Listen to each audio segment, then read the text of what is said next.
안녕하세요. 리더십 엣지의 MC 제시카입니다. 자, 그럼 오늘 리더님의 고민 바로 들어볼까요?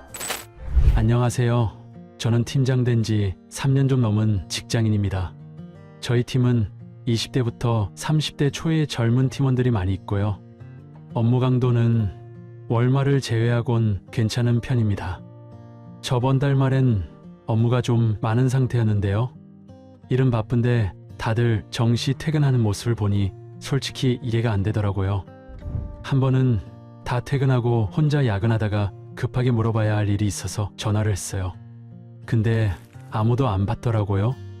요즘 아무리 워라밸이 중요하다곤 하지만 팀원들의 책임감 없는 모습에 현타가 오더라고요. 그래도 바쁜 상황인 거 알면 같이 야근해서라도 마무리해야 되지 않나요? 이런 것도 이해 못하는 제가 꼰대인 걸까요? 자, 영상 잘 보셨죠? 오늘은 특별히 비슷한 고민을 하고 계신 앤디님 모셨습니다. 안녕하세요, 앤디님. 안녕하세요. 앤디입니다. 오늘은 앤디님의 리얼한 이야기를 듣고 싶어서 이렇게 모셨습니다. 네, 저도 오늘 리얼하게 이야기해보고 싶습니다. 네, 그럼 시작해볼까요? 리더님의 사연을 보면서 저도 공감이 되게 많이 되더라고요. 오, 어떤 점이 공감이 되셨나요? 사실 저도 팀장님처럼 구성원들이 이해 안 가고 답답한 상황들이 종종 있어요. 특히나 본인 일을 마무리 안 하고 그냥 퇴근해버리는 구성원들을 보면 약간 책임감 없지 않나? 이런 생각한 적 있어요. 그쵸. 진짜 저 혼자 꼰대인 줄 알고 걱정했습니다. 퇴근 후 전화하는 케이스는 정말 급한 일이잖아요. 저도 웬만하면 전화 안 하거든요. 정말 힘드셨을 것 같아요. 그게 제가 한 번은 이런 얘기를 들은 적이 있어요. 급한 건 팀장님이 급하신 거고 퇴근하면 제가 어떻게 해드릴 수 없잖아요. 라는데 그때 제가 충격을 받고 그 다음부터 구성원들에게 도움 요청하기가 좀 꺼려지더라고요. 지금 말씀해주신 그 앤디님의 고민이 앤디님만의 고민은 아닙니다. 자, 이 데이터를 한번 볼까요? 저희가 다른 과정에서 리더분들을 대상으로 다양한 구성원은 어디까지 만나보셨나요? 라고 질문을 드린 것에 대한 답변이었거든요. 와, 정말 다양하네요. 그렇죠. 눈에 띄는 단어가 있으실까요? 저는 개인주의와 내로남불. 그게 가장 눈에 띄네요. 저는요, 제가요를 봤는데, 제가요? 이걸요? 왜요? 이게 바로 MZ세대의 삼요라고 하죠. 스트레스. 리더 입장에서 이런 고민들이 자연스러운 현상이 됐다는 게 진짜 한편으론 슬프기도 합니다. 맞습니다. 혹시 앤디님 기억나세요? 그 말룬광 캐릭터 아시죠? 알죠. 그 한쪽 귀에 이어폰 꽂는 분이요. 최근에 MZ세대의 대표 캐릭터 말룬광. 맑은 눈이 포인트고 알 수 없는 광기가 느껴지는 캐릭터라고 합니다. 우리 앤디님은 좀 업무 중에 좀 이어폰 어떻게 허용하세요? 저는 사실 아무리 이해하려고 해도 쉽지가 않더라고요. 제시카님은 어떠세요? 저는 처음에는 이해를 못했거든요. 그런데 이렇게 좀 지내다 보니까 젊은 구성원들이 자연스럽게 이어폰을 끼고 있는 현상을 보면서 내가 좀 이거는 받아들여야 되는 건가? 이거는 좀 이해를 해야겠구나 라는 생각이 들었어요. 와, 그렇게 생각하신 게 대단한데 제시카님도 이게 처음부터 이해가 됐던 건 아니죠? 어떻게 바라보냐의 차이일 수도 있을 것 같아요. 지금은 이어폰을 한쪽만 꼽고 일하자라고 요청하고 있습니다. 약간 그라운드 룰처럼 약속을 하자는 거죠. 본인을 꼰대라고 생각할까 걱정되는 리더님을 위한 솔루션 이야기해 볼까요? 팀원마다 가지고 있는 자기다움으로 이해해 주세요. 말룬광 캐릭터처럼 미디어에 나오는 MZ세대는 새로운 회사 생활 지침서라는 장점도 있지만 과도한 MZ의 일반화라는 비판도 많이 받고 있어요. 맞습니다. 저도 다 같은 MZ로 바라보지 말아주세요 라는 말을 들었습니다.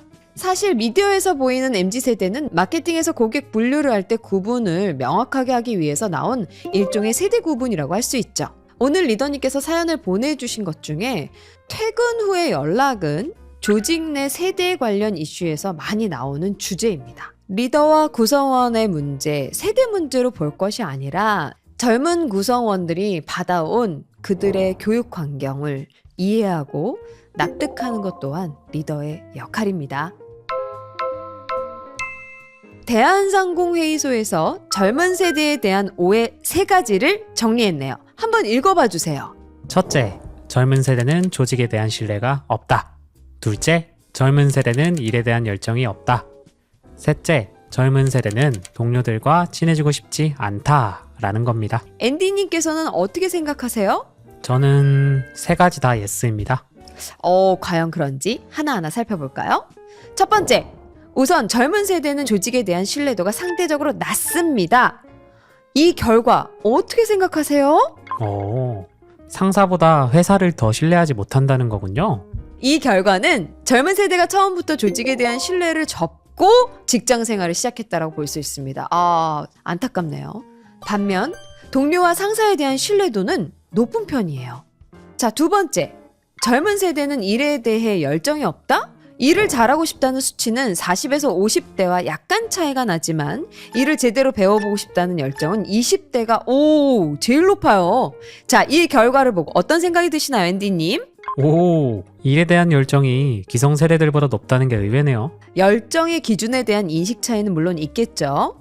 나도 필요하면 야근해요. 하지만 왜 엉덩이 힘이 열정의 척도가 되는지라고 항변하는 구성원 많다는 겁니다. 요즘 세대는 워라밸만 찾고 일 고민은 안 한다는 생각이었는데 다시 돌아보게 되네요. 자, 세 번째, 젊은 세대는 동료들과 친해지고 싶지 않다. 관계에 대한 해석은 세대 간 차이가 있네요. 가끔 팀원들과 얘기해보면 마음 맞는 사람이랑 친하게 지내고 싶지만 모든 동료와 억지로 친할 필요는 없다는 얘기를 많이 하더라고요. 자신의 취향을 기반으로 좀 가벼운 관계를 맺는다는 거네요. 자, 이렇게 젊은 세대에 대한 3가지 오해를 살펴보면서 앤디님, 또 어떤 생각 드세요? 오늘 오히려 팀원들이 좀 감사하게 느껴지네요. 사실 뜯어보면 업무 시간에는 최선을 다하려고 하는 모습이 있었던 것 같은데 안 좋은 모습만 너무 부각해서 요즘 젊은 세대들이 문제야 라고 생각했던 것 같기도 합니다. 맞습니다. 세대를 기준으로 보는 것에 대해 회의나 우려의 목소리가 있어요. 하지만 전반적인 경향성을 중심으로 시대의 흐름과 변화를 이해하는 것이 도움이 될 수도 있을 것 같습니다.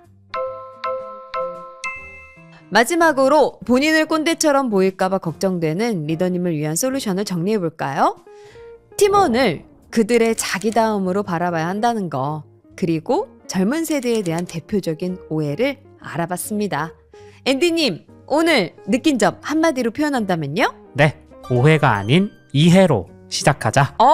너무 훌륭합니다. 오늘 함께 해주셔서 감사합니다. 안녕! 안녕.